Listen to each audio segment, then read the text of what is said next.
Welcome, folks, to the Custard TV podcast. These are my dulcet tones you're hearing, not those of Luke.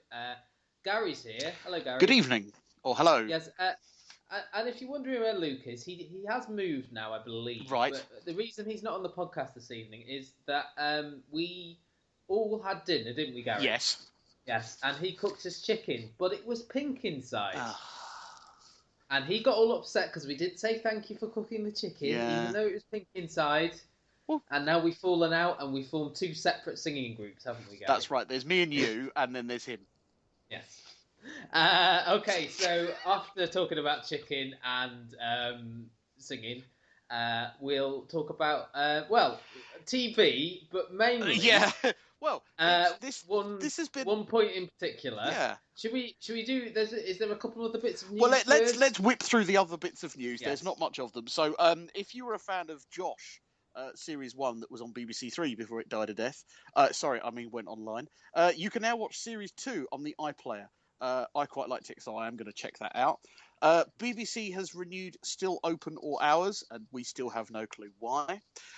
There's going to be an Outnumbered Christmas special. It's going to be ad lib, but apparently, again, Andy Hamilton confirmed that today. And I suppose, apart from the big news, the other big news is that the ITV have announced today that they're going to move news at 10 for a celebrity entertainment show that's been described as a mix between James Corden and Saturday Night Takeaway. Okay. I don't know how that's going to go. So where are they moving the news at 10? I assume it will go at 10:30. So it'll be the news at 10:30. Well, yeah. Knowing them, they'll probably still call it the news at 10, but move it to 10:30. So who knows? I don't know. That sounds like a good idea, but as Gary, I can't believe you skipped a big bit of news that would be for you specifically. Have you not seen the announcement of the new judging lineup for Gary Barlow's BBC? I can't believe I've not put this in the news. I did contact someone over Twitter to say if you needed somewhere to stay, that I'd be happy to sleep on the sofa. Yes. This is Let It Shine, the new BBC talent show where they're looking for a boy band to star in a musical that's got all the songs from Take That in it. And it is Gary Barlow who's behind it, and he's on the judging panel. Uh-huh. Martin Kemp, I believe, is there. That's right, yeah, formerly Spandau Ballet. Amber Riley from Glee is doing sort of the first stage of it, and then there'll be different guest judges as it goes on.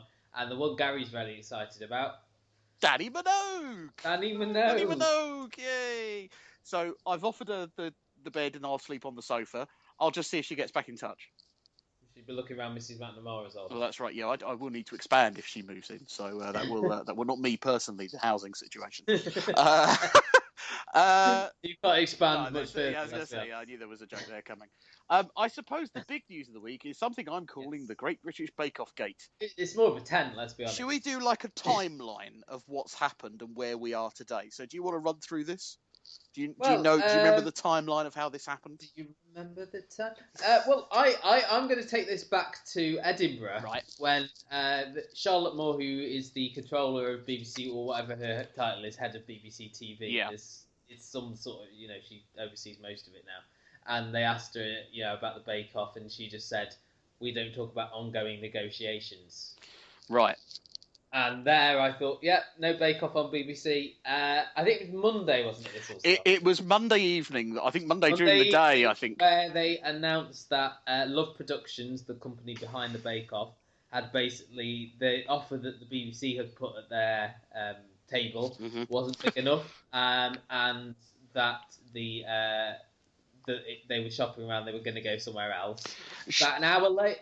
Sorry, go on. I was just say, at this point, should we explain that whilst most programmes on the BBC are made by the BBC, this and things like The Voice and The Apprentice are made by other companies and then bought by the BBC. So, I mean, ironically, Love Productions, run by a husband and wife who have now since separated. Oh, the irony. It's been revealed that last year, obviously they're big in the news at the moment because of all of this. Yeah. And I think it was like one of the tabloids revealed that they split up last year. And they met while working on Grand Designs. They are Fat Fat. Oh, there you are. So, well, that explains perhaps their affinity with the next stage of the story. Yeah, okay, so like an hour later, it was announced that it was on Channel 4, and the price that it got was 25 million. Why didn't ITV get it? Why didn't Sky get it? I don't know if you read Jay Hunt, who's the Channel 4 head, who I really like. Yeah, I read her article today. I read her article, and her thing behind it was saying that we basically wanted it to stop it going to Sky, because there was a good chance that it would go to Sky, because 70% of Love Productions is owned by Sky. Right. Oh, I didn't know that. Yeah, that's interesting. If we didn't swoop in and get it, it would have gone off free TV altogether. Because before this, I was thinking, oh, it is a bit of a like sly move by Channel 4, because they to me seem like the channel that wouldn't do this. ITV would have done this in a heartbeat. I think if Peter Fincham was still there, I think they would have had it no problem. I think now they've got a new boss there in Kevin Lygo, everything's a little bit different. I think a lot of people were initially very scared that it would end up on ITV or even worse, Channel 5. You know, we'd find out very quickly what Hitler's favourite cake was. Yeah, sexy cake. That's right. Yeah, cakes on benefits. Benefit cakes. Benefit cakes. Yes, that's right. They wanted to keep it on free TV. They've said that they've had money saved up.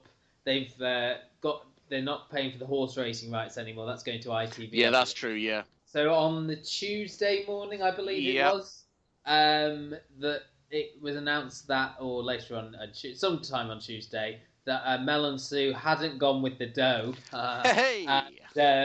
Well, no, that was in their tweet. Was that it? Was in their okay. I didn't realise that wasn't my gag. That was their gag. Copyright Mel and Sue. Mel and Sue. And actually, linking back to what we just said, Mel is co-presenting the Gary Barlow. Oh, yes, that's true. She is, isn't she? Yes. Shine. And Mel and Sue basically came out and said, we haven't gone with the dough. We're very upset that Love Productions have been greedy. Yeah. We think it is very much a BBC show. And obviously they're now going to get a lot of offers from the BBC doing it. Well, that's right. So I believe they've promised Sue a new series of Heading Out. There's no word yet on Mary Berry and Paul Well, there's Hollywood. been various bits. The latest kind of rumours is that Mary Berry's husband has apparently announced that she's interested. Dave Berry? Yes. No, I don't think so. And apparently the BBC are trying to line up Paul Hollywood as the next Top Gear presenter. Now, of course, that could be total rubbish, because in the last 48 to 72 hours, let's face it, Twitter has been awash with jokes, rumours, and wonderful comments. I don't think they'll join the show, but certainly Mary Berry, because she's got other programmes on the BBC that she does. Paul Hollywood did at one point as well, but he had Paul Hollywood's Bread, didn't he? But Mary Berry does the Absolute Favourites thing, and she's done a couple of series. That's true. Let's face it then, what Channel 4 have bought is the name of the show, the format, and a tent. Now, the hosting, who do we think? I mean, I said on Twitter Alan Carr and Steve Jones. I said Davina McCall and George Lamb. That's going back a few years. Davina's ITV. Well, that's true, yeah. So, I don't know, who are the current... The Channel 4 face it, Alan Carr, yeah. Steve Jones, yeah. Anna Richardson, but she won't do it because she's with Sue. That's true, yeah. Christian Guru Murphy and Jon Snow. That could work. Nick Kewer. Who's the bloke that does Grand Designs? They could get him. Kevin McLeod. No. What's her faces from Location. They've got a good rapport. Kirsty and Phil. Yeah, they've got. Kirsty and Phil. Yeah. My money to sort of judge it or host it or something. I don't know if you remember these girls who did a show not so long ago. The sisters, the Hemsley sisters. No, I don't recognise them. They did it. They did all these sort of like organic recipes, eating well. Oh dear me, that sounds terrible. I think what Channel 4 should do is actually keep the name but tweak the format in some way to make it their own. How would you tweak it? What would you... Well, I would go maybe with 3 judges and change the rounds. You know, do something different than what the BBC had done. Establish your own kind of show. Did you see the Creme de la Creme series? That had 3 judges. Yeah, or just have 1 judge. I mean, just do something different. If you're not going to get, Mary Berry and Paul Hollywood... Hey, maybe they could get Chris Evans. Oh, good grief. Yeah, and Chandler from Friends instead of Joey. It's a shame, because I think you could say... I think last year was the pinnacle of the Great British Bake Off, particularly around Bingate. That was the year before. Oh, was that the year before? Gosh. Yeah. Well, okay, so last year, I think Nadia has come out as the biggest star of the show, you know. Before that, who was the girl who got bullied? Ruby. So, and she was fairly well known. But I think, if nothing else, the BBC should thank them all, because the ratings for this series are going to go through the roof. I think there was at least another 500,000 on last night's from last week. But I wonder if the audience will, because there's a lot of stigma still attached to Channel 4, and I know we've said this again and again, but will a lot of the audience who are sort of BBC audience, like this older audience that we've talked about, you know, the average age being like 62, will they go to Channel 4? Do they know there's a channel? Well, I think, as we discussed previously, the average age of a BBC One viewer is in its 60s. Is that right? And an ITV. Now, what's the average age of Channel 4? Have they? It's still quite old. Yeah. But my point is that a lot of people will go to BBC and ITV first. Let's go for the only kind of common denominator that we know. Your parents, do they watch anything on Channel 4? Your mother? My mum watches Come Dine With Me. Yeah, see, that's the only thing my mum watches on Channel 4 is Come Dine With Me. And Location, and Place in the Sun. Yeah. So I think they will, but maybe Dave Lamb of Come Dine With Me favours. Well, yeah, but you'd have to have him. No one knows what he looks like, do we?